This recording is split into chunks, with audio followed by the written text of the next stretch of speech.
Welcome along to Donington Park for the 8th and last event of the year in the Miller's Oils Toyota MR2 Championship. Sean Traynor conspired not to wrap up the championship in the last rounds at Snetterton, but a 15th place finish here should be enough no matter what anyone else can do. But before the racing, an end of term catch up with the boss.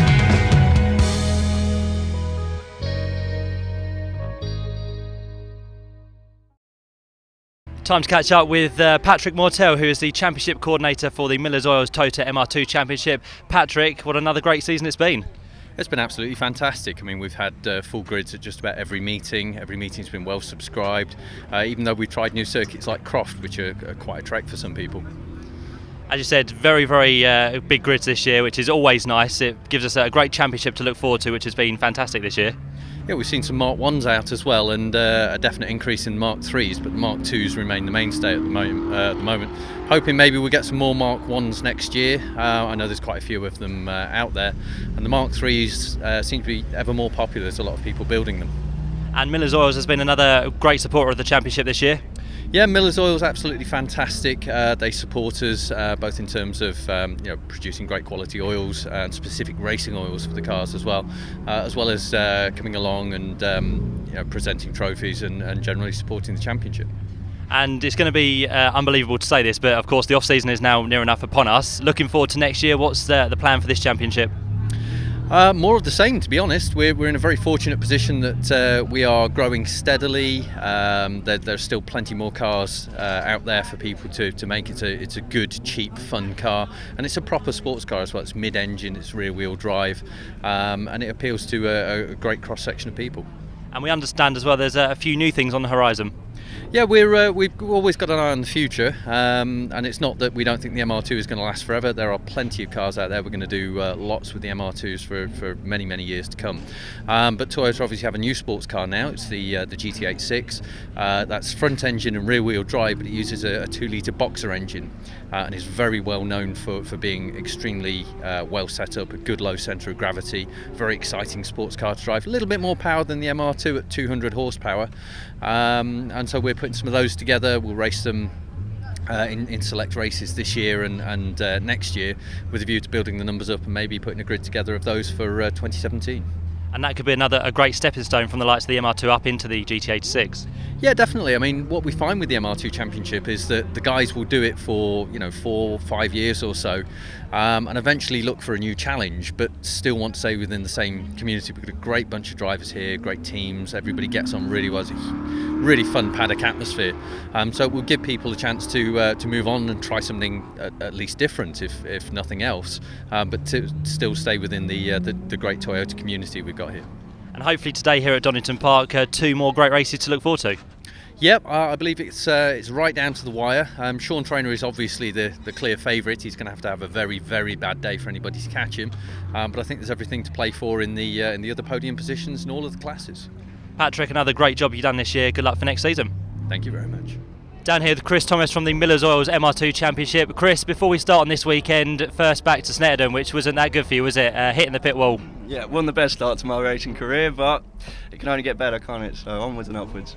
And of course, it's been a quick turnaround, 3 weeks to get the car repaired. How's it been? Oh, it's been non-stop work, but my dad's my best mechanic in the world. He's done one fantastic job, and mainly original parts. So good to keep Matt's car alive, and hopefully have a good weekend this time.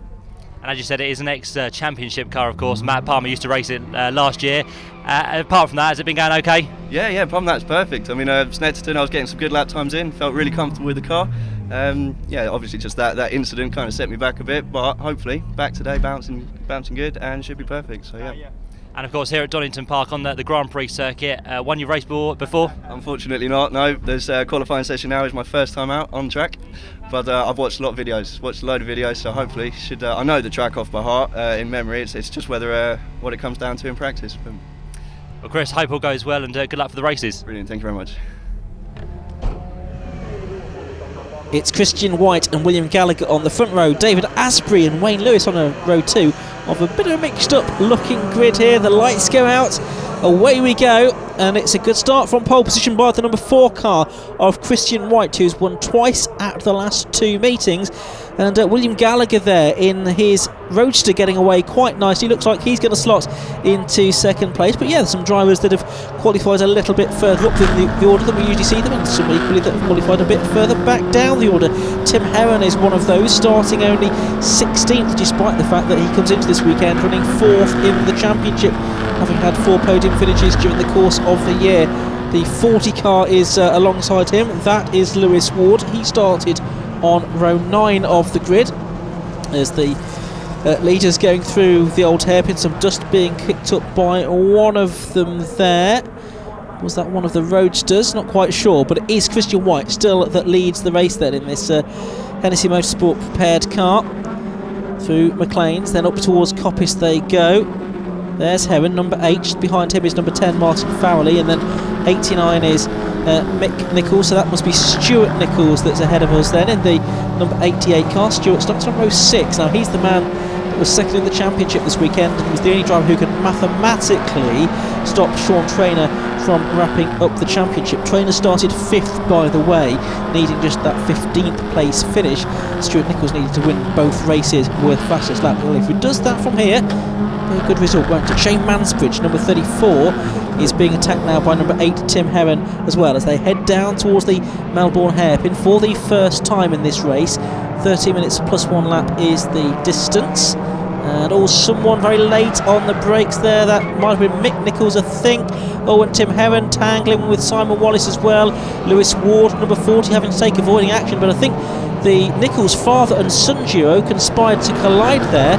Number 10 Martin Farrelly was also involved. This is on board. And it was, yes, Mick Nichols, I'm afraid, colliding with Stuart and Tim Heron with nowhere to go other than into the side of the Simon Wallace car. This is the view from Stuart Nichols, number 88. So heading down towards the Melbourne hairpin. And that's the Simon Wallace car, yes, and he had contact. That just pushed him into Simon as well.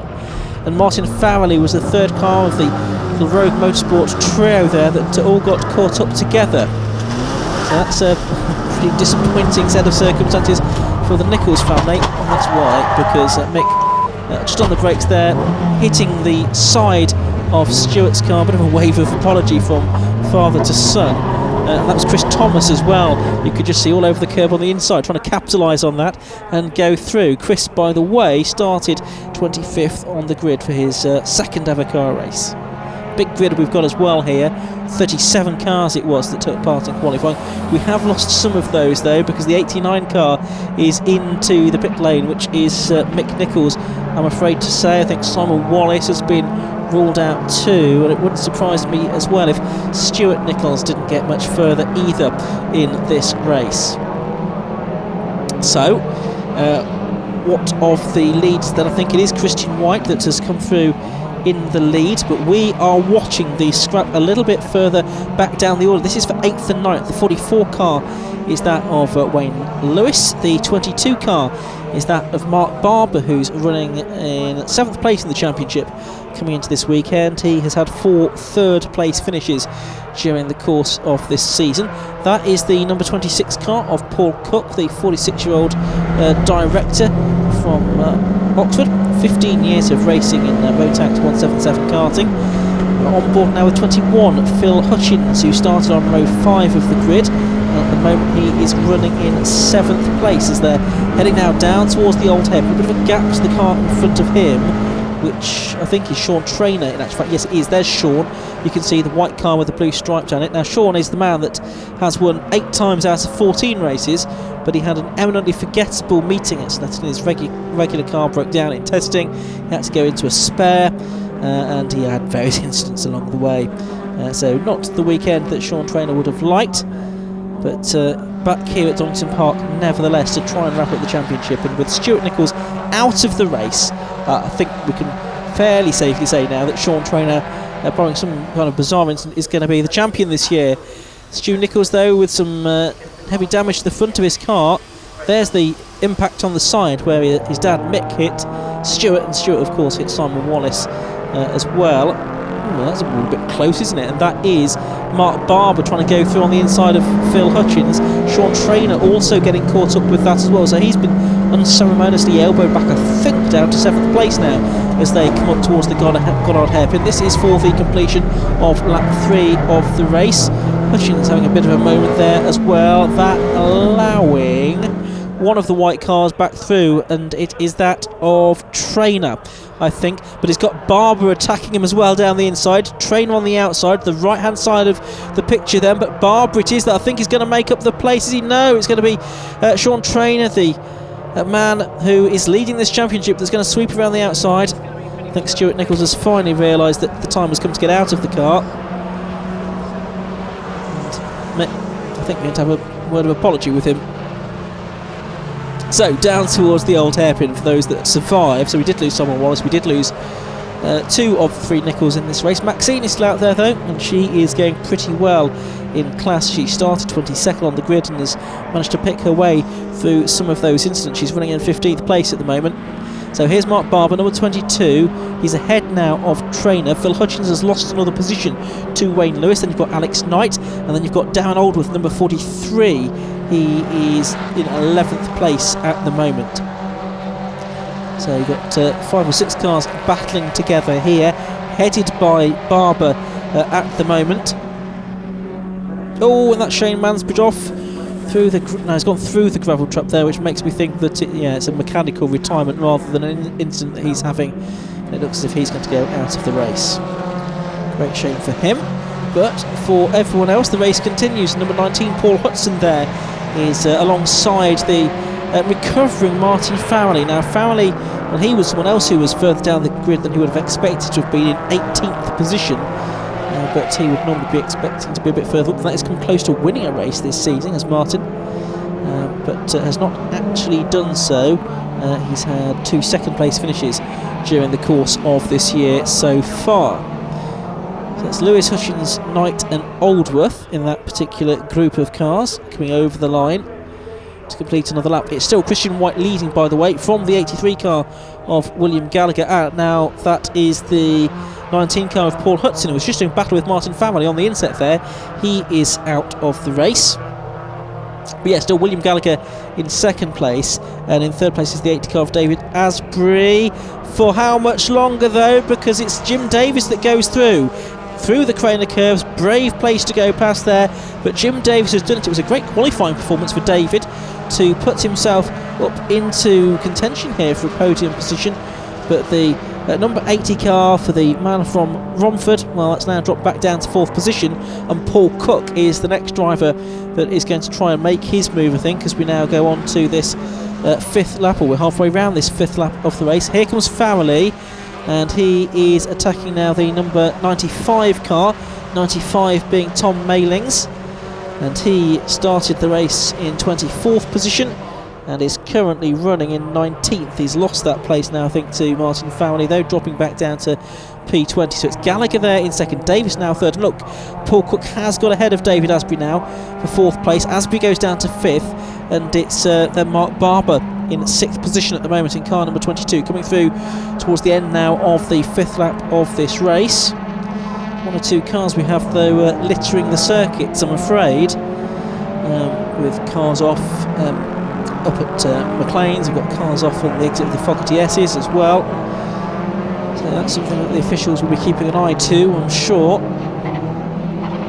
So there's Asbury. He's about to lose 5th place here as well, isn't he, to Mark Barber, who started on 06 of the grid, so he has made some decent progress in this race. And yeah, the last lap board I think now is out, so that's gone out a little bit early, so we're going to have a slightly reduced race distance here at Donington Park for the Grand Prix circuit for this penultimate round of the Miller's Oils Toyota MR2 Championship.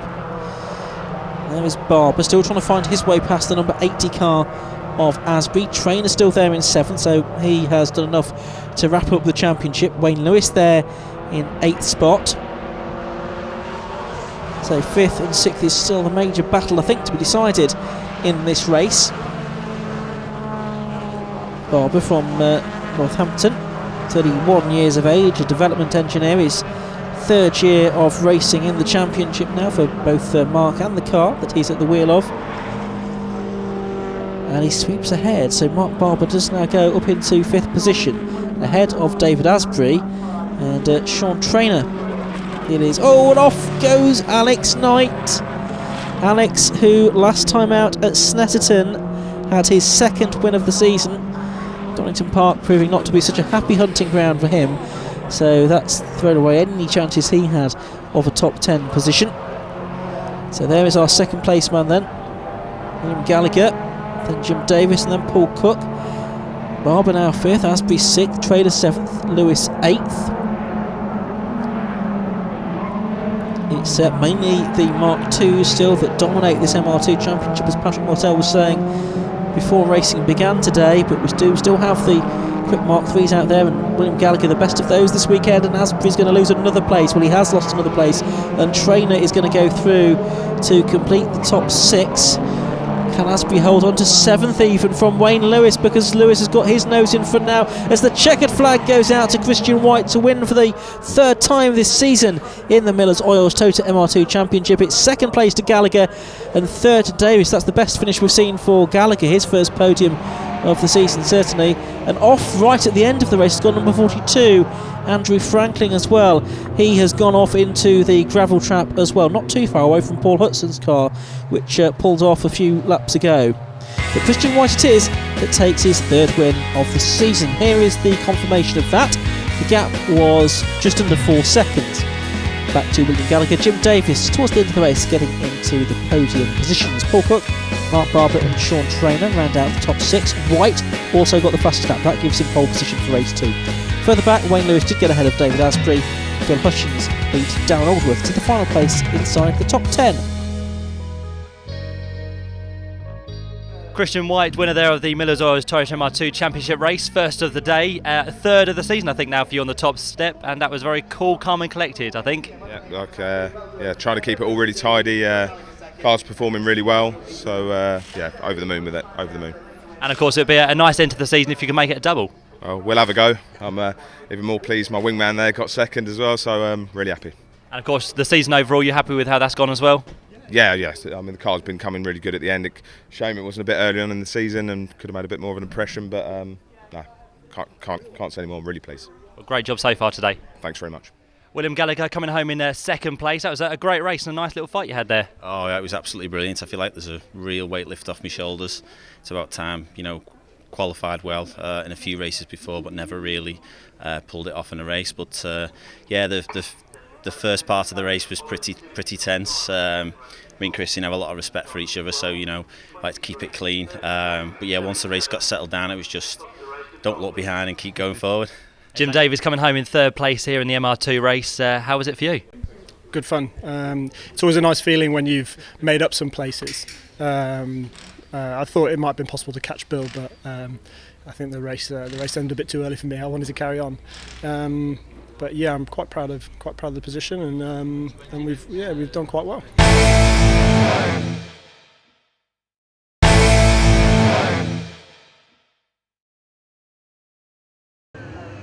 Christian White on pole position for race 2. Next to him is Jim Davis, Paul Cook and William Gallagher on the 2nd row of the grid. And it's Stuart Nichols with a lot of work to do, because of course he didn't even get one quick lap in the first race.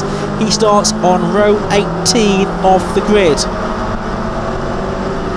Up towards Redgate Corner he goes for the first time. Simon Wallace is the car behind him. There was contact between those two in the first race. They've already managed to get past one of the cars. Richard Orme, number 32, has lost a position or two already, as the leaders there making their way through, silhouetted in this sun that is now setting here at Donington. It's White that is in 2nd place, and that is because up into the lead of the race we have got the car of Jim Davis. So it's Jim Davis that has the lead of this race initially. You can tell his car because it's got no spoiler on the back of it. So it's Davis from the man who started on pole position. The grid for the 2nd race set by drivers' best lap times in the first race. Maxine Nichols, you just saw going through there, number 17. She started on row 8 of the grid, having finished the opening race 13th overall and 2nd within Class C as well. She was absolutely delighted with that result. less delighted about what happened to the rest of her family, I'm sure. As here it comes down towards us at the Fogarty S's for the first time, Jim Davis. Second place Christian White, third place Paul Cook, and then everybody else in the world that owns an MR2, I think. It looks like a very, very busy track indeed here at Donington. Down towards the Melbourne hairpin. I thought Christian White was going to make a move there on Jim Davis. He might not need to though, because Davis goes quite wide on the exit of the corner. It looked like White might have been able to go through. We'll try and pick that up as they get to Goddard's. There's Tim Heron, number 8, who finished 15th in race 1. And oh yes, White has gone through. Davis trying to fight back at Goddard. So it's White from Davis from Cook. That's your top 3. Fourth place is Alex Knight, who had that rather ignominious end to the first race. He finished 16th after having that moment in the gravel, but had a decent fastest lap of the race, and so started on row 3 of the grid. Has already made up 2 places.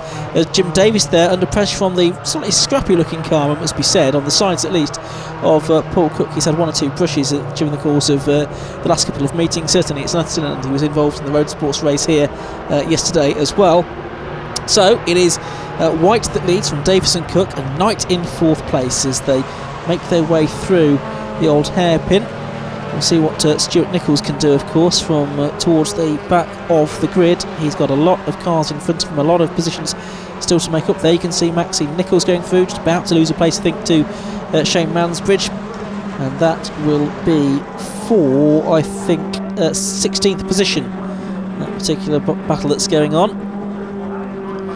Towards Coppice Corner then, and well, a change for second, because Paul Cook has gone through, and all of a sudden quite a big lead for the race leader Christian White. Now Christian has won 2 races previous to this weekend at Silverstone and at Snetterton, and on both occasions race 2 has been a little bit forgettable as far as he has been concerned. He's looking as if he's going to put that straight this weekend here at Donington as Gallagher gets out of shape. Now I think that was on his own. I don't think there was any contact, but the Roadster has spun around. Of course, he started on the second row of the grid. He was in a pretty strong, respectable position. That's caused a bit of a gap to open up between Alex Knight as well and the car behind, which I think is the 22 car of Mark Barber. So Barber in 5th, and it looks like it's the 43 car of Darren Aldworth in 6th place as they come through to complete the second lap of the race. That's Lewis Ward, number 40. He's making a move on the inside of Ben Rowe, who had some work to do of his own in the first race. He fought from 20th up into 11th position in race 1. He didn't get a quick lap time in qualifying this morning. That was a little bit curtailed for him. Ben Rowe trying to make up some more ground in this one. He started on row 6 this time around. There's the 19 car of Paul Hudson, and that ended race 1 in the gravel trap. And oh, now William Gallagher into the pit lane. So I reckon that means that Maxine Nichols Paul Hudson battle is now for the lead of the class, for Class C for the Roadsters, the Mark III cars. So Maxine Nichols and Paul Hudson battling for the class lead. So that's an interesting one. Not necessarily what we might have expected at the beginning of the day. Well, look at that nose to tail, 2nd, 3rd, 4th and 5th there. We are homing in on this battle that involves the 27 car of Sean Trainer, it involves the 44 car of Wayne Lewis, it involves 10 Martin Family as well. Oh, Maxine's got a bit crossed up there coming out of the Melbourne hairpin. Now that might give Paul Hudson, the ex-Formula 3 racer, the chance to make a move on Maxine. Towards the Goddard hairpin they go. But no, Maxine is still ahead in the Mark III battle. But look who's right behind them. It's number 88, it's Stuart Nichols, so it's 3 for the lead as far as the Mark IIIs are concerned. And what you'd think is the fastest car of the 3, Stuart Nichols, is in the 3rd of those positions, and he has a look up the inside, and he gets the place away from Paul Hudson. Is he going to get the place away from Maxine Nichols as well? Is Stuart going to show any respect to his sister here and no, he's not. So Stuart Nichols does go through and takes the place away. Oh, Paul Hudson follows. So I think Stuart pushed the door ajar and Paul Hudson went through it as well. So Maxine has got some work to do to try and get that place back. And she's just ahead of the 29 car of Martin Fahey, who's going into Rallycross. And off into the gravel, I'm afraid, has gone the number 34 car. But there is fluid down on the circuit, so it might be that Shane Mansbridge has been caught out.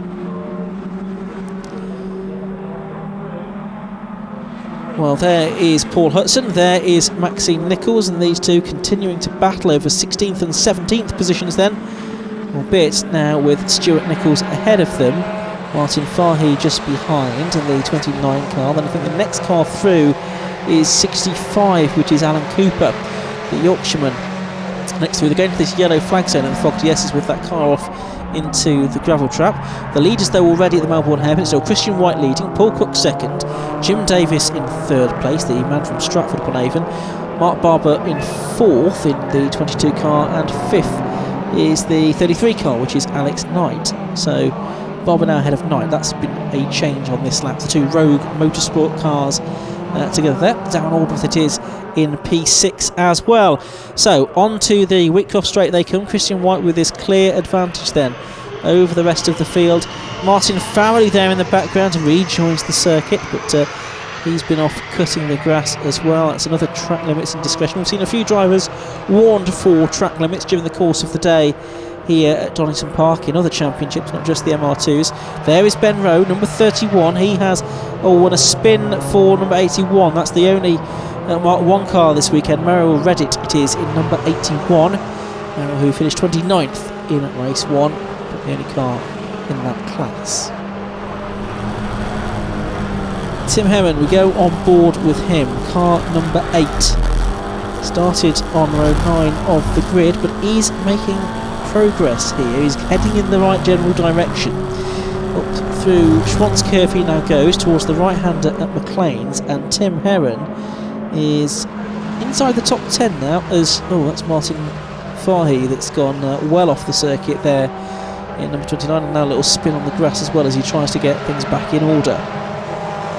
So there's Tim Herron just behind Farrelly and just ahead of the 44 car, I think it was. Big tank slapper there for Farrelly. The cars behind narrowly avoid him, but Farrelly there having a big spin. Having a big spin at Silverstone as well a couple of meetings ago on the run through Stowe and the Vale. Not quite as spectacular that time, but he's trying. Jim Davis deep into the hairpin again. He's done that before in this race, and it left the door open for Mark Barber on that occasion. Early on, Chris White got through to take the lead, but Jim Davis has lost another position. He goes down to 4th place. Now it's Mark Barber up inside the top 3, but Davis immediately tries to fight back through the Goddard hairpin. We're watching from just behind with Alex Knight, our pilot. So, along the straight, you can see how wide this Wheatcroft Straight is. Lots of different lines you can take into Redgate Corner there, and Darren Aldworth was not too far away from getting 5th place away from Alex Knight that time through, and he still might. I was having a look as they went through Hollywood that time, but meanwhile Christian White it is, number 4, that's still leading this race, the driver from Maidenhead in his 2 litre Mark II MR2, the car from the 1990s. Here's Maxine Nichols. She's still trying to find her way back past Paul Hudson for, I think, P2 within Class C. Got to watch out because I don't think Dan's too far behind her now either. I think he's been making some progress up from the back of the grid as well. So she won't want to lose out on 3rd within the class, certainly. Through the right-hander at the old hairpin they go. Only a couple of car lengths between them. Now heading towards Starkeys and then Schwanz-Curve. And look at this, it's Alex Knight now ahead of Jim Davis. So Jim Davis has gone back down to 5th place here. But it's 3 abreast. Darren Aldworth on the right-hand side of the circuit. As still Maxine can't find a way past Paul Hudson. And yes, just in the background there, I think you can see the 89 car of Mick Nichols just ahead of Martin Farrelly, who's still persevering despite his various dramas. I've lost a few drivers, I'm afraid to say, in the course of this race.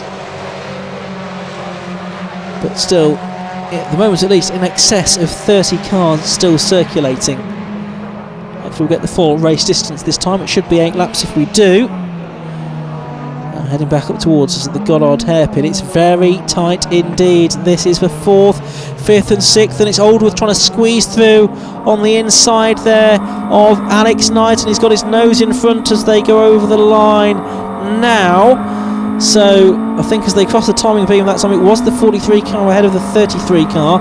2 more laps to go, I reckon, in this race now. There's the 11 car of Jim Davis trying to go back around the outside now of Mark Barber to get third position back, and it's side by side behind them for 5th and 6th between Aldworth and Knight. Side by side through the corner curves takes a little bit of bravery. Aldworth got ahead of Knight. Jim Davis and Mark Barber, I think, were side by side for third, but Barber has prevailed as they now head to Schwantz.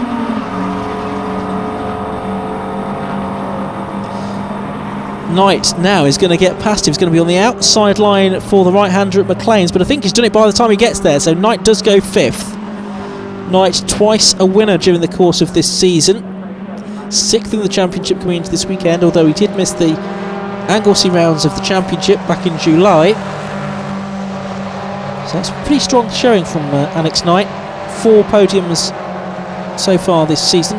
Still yellow flags there, I'm afraid to say, on the run to Fogarty-Essex, so that is one decent overtaking opportunity that is removed from the drivers for the moment at least. And as I say, not too much longer to go in this race, just one more lap to go I reckon at the end of this one. That's Mark Barber, isn't it? That hit has just gone into the gravel trap. I was noticing another car in the gravel already now. I think that might have been the Merrill Reddick number 81 car, but now Mark Barber has joined him as well. I think we lost on the last lap Wayne Lewis too, so quite a few retirements all of a sudden in this race, and that's sort of taken the heat out of the battle for the minor places inside the top 6.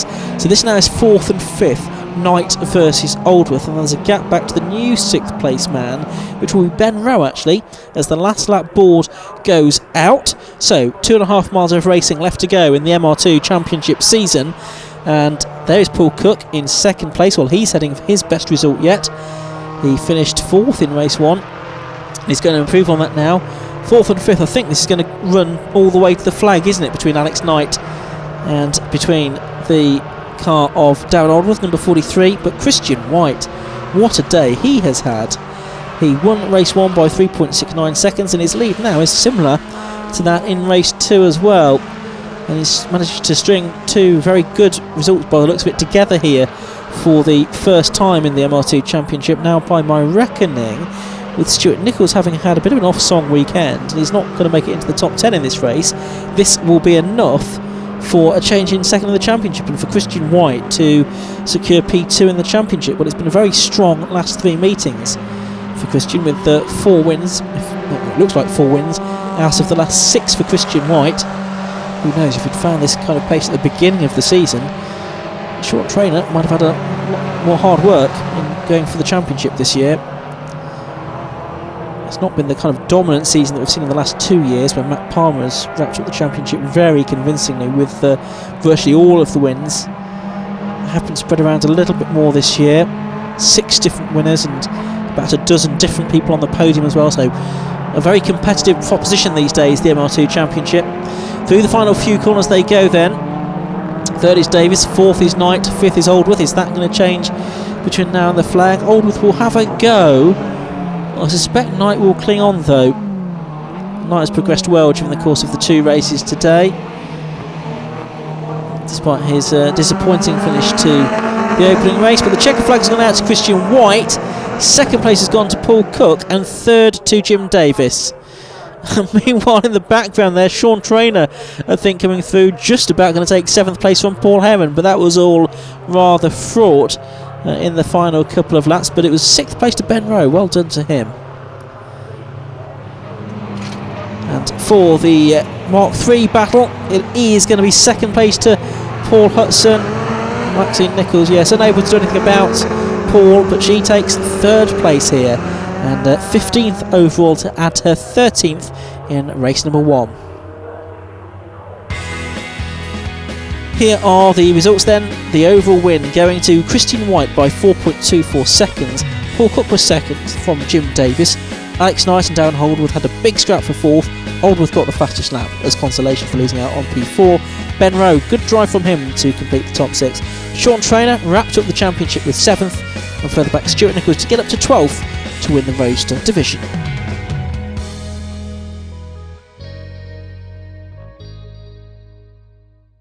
Christian White, winner of the final MR2 race of the season. Not a bad way to end, a double at Donington. I'm absolutely over the moon. Couldn't be happier. And again, that one looked like you had a nice comfortable margin there. yeah, Jim got me off the start and had a little bit of work to do there, but I think I had a slight edge on him. I think top speed slightly better, so yeah, carried that through, got past him and brought it in. Paul Cook, great end to the season there with a nice second place. Great drive. A cracking drive. I really come into the front end of the grid at the probably the wrong end of the season, but yeah, certainly fabulously enjoyed this weekend. Is that your first podium of the year as well? Had a third earlier, well, third in class, and yeah, first time I've been up this end of the grid. And you had some nice fights out there as well on track. Yes, it was all happening behind me. I don't know if I was holding people up, but I could see the battles in the mirror. But you know, it was just exhilarating, and there's no better motorsport, I don't think. Jim Davies on the podium for a second time today. That's always a bonus to take away from the racing. Yeah, it's nice to be back up here. Few issues with my engine this time out. I don't know whether you'd notice a bit of smoke, but kept it there. And although I lost a place from my starting position, I'm really happy with a third. And yeah, it's nice to see some clean racing. Nobody's touching. It's just fair sort of trading of places. It's good to see. It's normally the end of the season, everything goes mental, but as you said, a lot calmer that time. I think everybody knows that Sean's got it wrapped up, so they're kind of settling in their positions quite nicely. But I'm looking forward to next year. Yeah. You're coming back and going to have a good attack on it? I think so. Yeah, hopefully with a little bit more power. This engine's on its last legs, and hopefully we make some changes with the help of Road Motorsport, and we'll come back and hopefully be in a stronger position. Down here with our champion for 2015 in the Millers Oils Toyota MR2 Championship. Sean, how does that feel? Feels good. I don't think I've talked to you for a few meetings. It's good to be back here having a chat. So yeah, no, it feels great. Like I say, I thought I should have wrapped it up at Snetterton, and I was sort of driving along. I think I was in about 8th, 9th, something like that at one point, and I could see third, and I should have just thought, I've got the points, sit where I am. And they were so bunched up, I could see third, and I thought there's a podium there, and tried to go, but I had no brakes for after time, and I was jumping out of second, jumping out of third. I was driving one-handed, so really I should have just took the 8th or 9th place and won it at Snetterton and enjoyed this a little bit more. But no, it's makes it a bit more exciting for everyone, I suppose, to bring it to the last meeting. That's right, though. As you said, you had a nice points margin coming to Donington, so you kind of just took it easy today, I think, fair to say. Yeah, I mean, to be fair, I've got a new engine in the car, and we've dynoed it on Friday, and we're well down on power. But I think it just needs to be run a bit. I think it's a bit tight. So hopefully over the off season, I'll give it plenty of hammering, and it'll loosen up, and it'll be a bit quicker for next year. Does that mean you're coming back then? Oh yeah, definitely coming back next year. I don't think we'll be putting the number 1 on the car. I think the 27's the lucky number, so I think we'll be sticking with that. Sean, it's been a stellar season. Congratulations again. Thank you. Cheers. Sean, thank you. Well, the sun sets on another season in the Millers Oils Toyota MR2 Championship. We look forward to doing it all again in 2016. From all of us here at Donington, cheerio.